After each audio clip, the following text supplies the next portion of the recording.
Good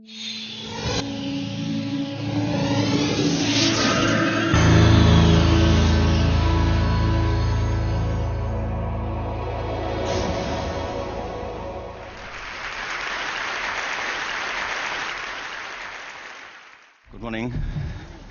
How are you? It's been great, hasn't it?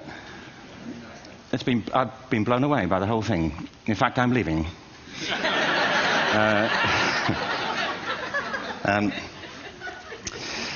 There have been three themes, haven't there, running through the conference, which are relevant to what I want to talk about. One is the extraordinary evidence of human creativity in all of the presentations that we've had and in all the people here. Just the variety of it and the range of it. The second is that it's put us in a place where we have no idea what's going to happen in terms of the future. No idea how this may play out. I have an interest in education. Actually, what I find is everybody has an interest in education. Don't you? I find this very interesting. If you're at a dinner party and you say you work in education, actually, you're not often at dinner parties, frankly, if you work in education. You're not asked, and you're never asked back, curiously. That's I think it strikes me. But if you are, and you say to somebody, they say, what do you do? And you say, you work in education, you can see the blood run from their face. They think, oh my God, why me? It's my one night out all week. But if you ask people about their education, they pin you to the wall. Because it's one of those things that goes deep with people. Am I right?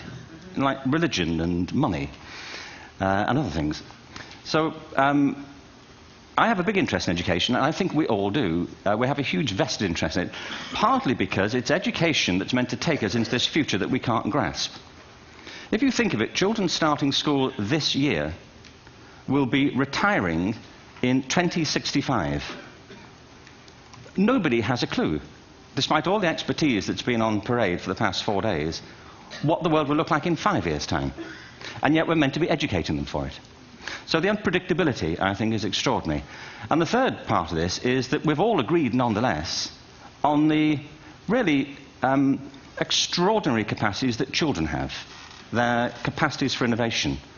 I mean, Serena last night was a marvel, wasn't she? Just seeing what she could do. And she's exceptional, but I think she's not, so to speak, exceptional in the whole of childhood. What you have there is a person of extraordinary dedication who found a talent. And my contention is all kids have tremendous talents, and we squander them pretty ruthlessly. So I want to talk about education, and I want to talk about creativity. My contention is that creativity now is as important in education as literacy, and we should treat it with the same status. Thank you.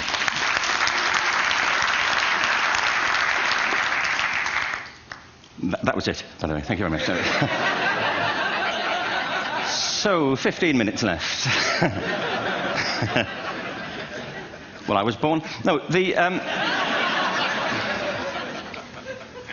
I had a great story recently, I love telling it, of a little girl who was in a drawing lesson. She was 6, and she was at the back drawing, and the teacher said this little girl hardly ever paid attention. And in this drawing lesson, she did. And the teacher was fascinated. She went over to her and she said, what are you drawing? And the girl said, I'm drawing a picture of God. And the teacher said, but nobody knows what God looks like. And the girl said, they will in a minute.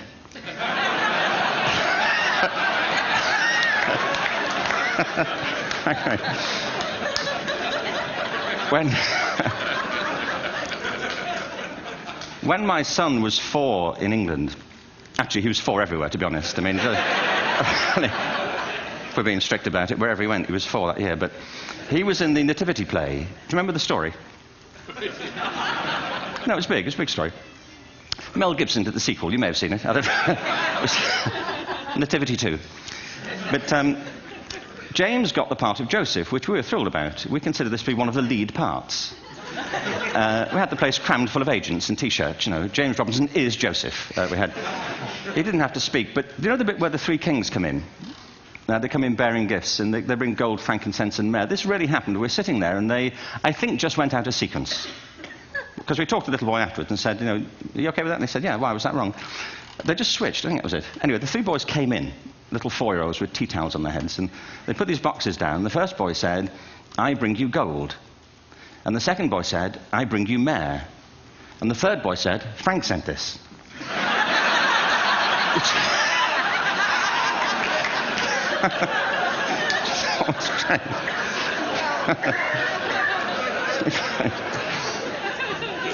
What these things have in common, you see, is that kids will take a chance. If they don't know, they'll have a go. Am I right? They're not frightened of being wrong. Now, I don't mean to say that being wrong is the same thing as being creative. What we do know is, if you're not prepared to be wrong, you'll never come up with anything original. If you're not prepared to be wrong. And by the time they get to be adults, most kids have lost that capacity. They have become frightened of being wrong. And we run our companies this, by the way. We stigmatize mistakes. And we're now running national education systems where mistakes are the worst thing you can make. And the result is that we are educating people out of their creative capacities.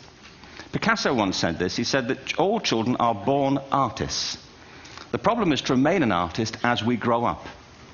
I believe this passionately, that we don't grow into creativity, we grow out of it. Or rather, we get educated out of it. So why is this? I lived in Stratford-on-Avon until about 5 years ago. In fact, we moved from Stratford to Los Angeles. So you can imagine what a seamless transition, this was from LA. Actually, we lived in a place called Snitterfield, just outside Stratford, which is where Shakespeare's father was born. Are you struck by a new thought? I was. You don't think of Shakespeare having a father, do you? Do you? Because you don't think of Shakespeare being a child. Do you? Shakespeare being 7. I never thought of it. I mean, he was 7 at some point. He was in somebody's English class, wasn't he? Do you understand? Really? How annoying would that be?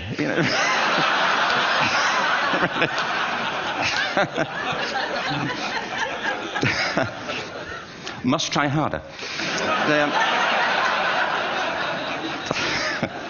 Being sent to bed by his dad to Shakespeare. Go to bed now, to William Shakespeare, and put the pencil down, and stop speaking like that. It's confusing everybody.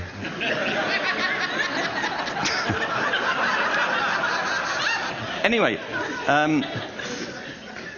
we moved from Stratford to Los Angeles, and I just want to say a word about the transition. Actually, my son didn't want to come. I've got 2 kids. He's 21 now, and my daughter's 16. He didn't want to come to Los Angeles. He loved it, but he had a girlfriend in England. This was the love of his life, Sarah. He'd known her for a month. Mind you, they'd had their 4th anniversary, because it's a long time when you're 16. Anyway, he was really upset on the plane. He said, "I'll never find another girl like Sarah." And we were rather pleased about that, frankly, because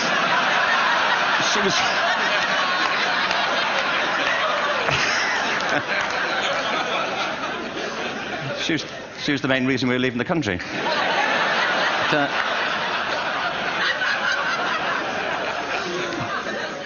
But something strikes you when you move to America and when you travel around the world. Every education system on Earth has the same hierarchy of subjects. Everyone, doesn't matter where you go. You think it would be otherwise, but it isn't. At the top are mathematics and languages, then the humanities, and the bottom are the arts, everywhere on Earth. And in pretty much every system, too, there's a hierarchy within the arts. Art and music are normally given a higher status in schools than drama and dance. There isn't an education system on the planet that teaches dance every day to children the way we teach them mathematics. Why? Why not? I think this is rather important. I think maths is very important, but so is dance. Children dance all the time if they're allowed to. We all do. We all have bodies, don't we? Did I miss a meeting? I think... Truthfully, what happens is, as children grow up, we start to educate them progressively from the waist up. And then we focus on their heads, and slightly to one side.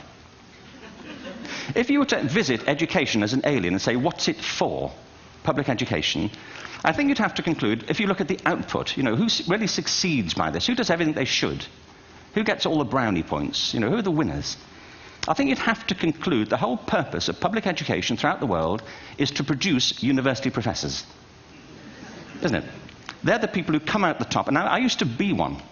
So there.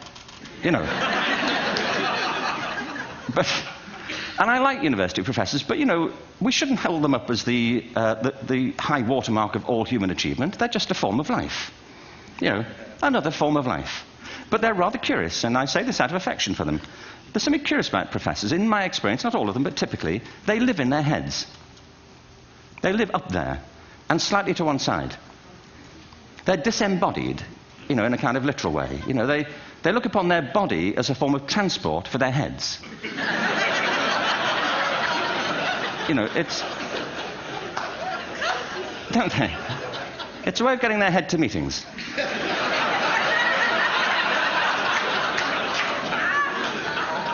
If you want real evidence of out-of-body experiences, by the way, get yourself along to a residential conference for senior academics and pop into the discotheque on the final night. And there you will see it. Grown men and women writhing uncontrollably off the beat. Waiting to end so they can go home and write a paper about it. Now, our education system is predicated on the idea of academic ability. And there's a reason. The whole system was invented around the world. There were no public systems of education really before the 19th century. They all came into being to meet the needs of industrialism. So the hierarchy is rooted on two ideas. Number one, that the most useful subjects for work are at the top. So you were probably steered benignly away from things at school when you were a kid, things you liked, on the grounds you would never get a job doing that. Is that right? Don't do music, you're not going to be a musician. Don't do art, you won't be an artist. Benign advice. Now, profoundly mistaken. The whole world is engulfed in a revolution. And the second is academic ability, which has really come to dominate our view of intelligence because the universities designed the system in their image. If you think of it, the whole system of public education around the world is a protracted process of university entrance. And the consequence is that many highly talented, brilliant, creative people think they're not, because the thing they were good at school wasn't valued or was actually stigmatized. And I think we can't afford to go on that way. In the next 30 years, according to UNESCO, more people worldwide will be graduating through education than since the beginning of history. More people. And it's the combination of all the things we've talked about, technology and its transformational effect on work, and demography and the huge explosion in population. Suddenly, degrees aren't worth anything. Isn't that true? When I was a student, if you had a degree, you had a job. If you didn't have a job, it's because you didn't want one. And I didn't want one, frankly, so... but now, kids with degrees are often heading home to carry on playing video games. Because you need an MA, where the previous job required a BA, and now you need a PhD for the other. It's a process of academic inflation, and it indicates the whole structure of education is shifting beneath our feet. We need to radically rethink our view of intelligence. We know three things about intelligence. One, it's diverse. We think about the world in all the ways that we experience it. We think visually, we think in sound, we think kinesthetically, we think in abstract terms, we think in movement. Secondly, intelligence is dynamic. If you look at the interactions of a human brain, as we heard yesterday from a number of presentations, intelligence is wonderfully interactive. The brain isn't divided into compartments. In fact, creativity, which I define as the process of having original ideas that have value, more often than not, comes about through the interaction of different disciplinary ways of seeing things. The brain is intentionally... By the way, there's a shaft of nerves that joins the two halves of the brain called the corpus callosum. It's thicker in women. Following on from Helen yesterday, I think this is probably why women are better at multitasking. Because you are. Aren't you? There's a raft of research, but I know it from my personal life. If my wife is cooking a meal at home, which is not often, thankfully, but, you know, if she's doing... No, she's good at some things. But if she's cooking, you know, she's dealing with people on the phone, she's talking to the kids, she's painting the ceiling, you know, she's doing open heart surgery over here. If I'm cooking, the door is shut, the kids are out, the phone's on the hook. If she comes in, I get annoyed. I say, Terry, please, I'm trying to fry an egg in here. You know, really.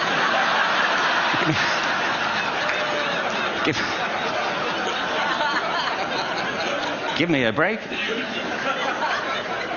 Actually, there was do you know that old philosophical thing? If a tree falls in a forest and nobody hears it, did it happen? Remember that old chestnut? I saw a great T-shirt really recently which said, if a man speaks his mind in a forest and no woman hears him, is he still wrong?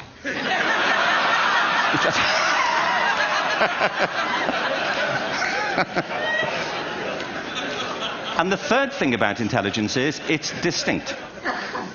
I'm doing a new book at the moment called Epiphany, which is based on a series of interviews with people about how they discovered their talent.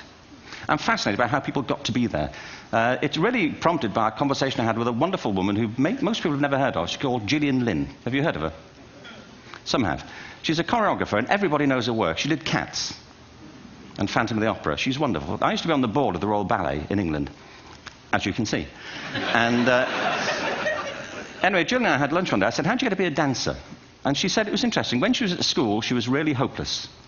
And the school in the 30s wrote to her parents and said, we think Gillian has a learning disorder. She couldn't concentrate. She was fidgeting. I think now they'd say she had ADHD. Wouldn't you? But this was the 1930s, and ADHD hadn't been invented, at this point. So it wasn't an available condition. People weren't aware they could have that. Anyway, she went to see this specialist. So this oak-panelled room, and she was there with her mother, and she was led and sat on this chair at the end, and she sat on her hands for 20 minutes while this man talked to her mother about all the problems Gillian was having at school. And at the end of it, because she was disturbing people, her homework was always late and so on, little kid of 8, in the end, the doctor went and sat next to Gillian and said, Gillian, I've listened to all these things that your mother's told me. I need to speak to her privately. So he said, wait here, we'll be back. We won't be very long. And they went and left her. But as they went out the room, he turned on the radio that was sitting on his desk. And when they got out the room, he said to her mother, just stand and watch her. And the minute they left the room, she said she was on her feet, moving to the music. And they watched for a few minutes, and he turned to her mother, and he said, Mrs. Lynn, Gillian isn't sick. She's a dancer. Take her to a dance school. I said, what happened? He said, she did. I can't tell you how wonderful it was. We walked in this room, and it was full of people like me. People who couldn't sit still. People who had to move to think. Who had to move to think. They did ballet, they did tap, they did jazz, they did modern, they did contemporary. She was eventually auditioned for the Royal Ballet School. She became a soloist. She had a wonderful career at the Royal Ballet. She eventually graduated from the Royal Ballet School, found her own company, the Gillian Dance Company, met Andrew Lloyd Webber. She's been responsible for some of the most successful musical theatre productions in history. She's given pleasure to millions, and she's a multi-millionaire. Somebody else might have put her on medication and told her to calm down. Now, I think...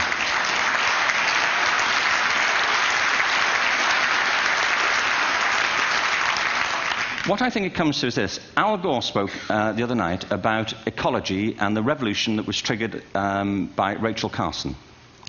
I believe our only hope for the future is to adopt a new conception of human ecology, one in which we start to reconstitute our conception of the richness of human capacity.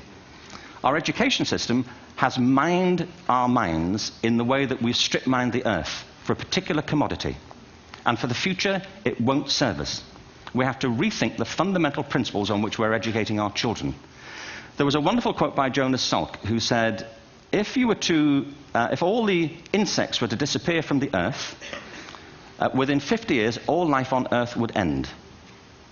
If all human beings disappeared from the earth, within 50 years, all forms of life would flourish.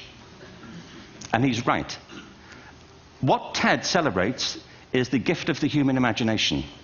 We have to be careful now that we use this gift wisely and that we avert some of the scenarios that we've talked about. And the only way we'll do it is by seeing our creative capacities for the richness they are and seeing our children for the hope that they are. And our task is to educate their whole being so they can face this future. By the way, we may not see this future, but they will. And our job is to help them make something of it. Thank you very much. Bravo. Here.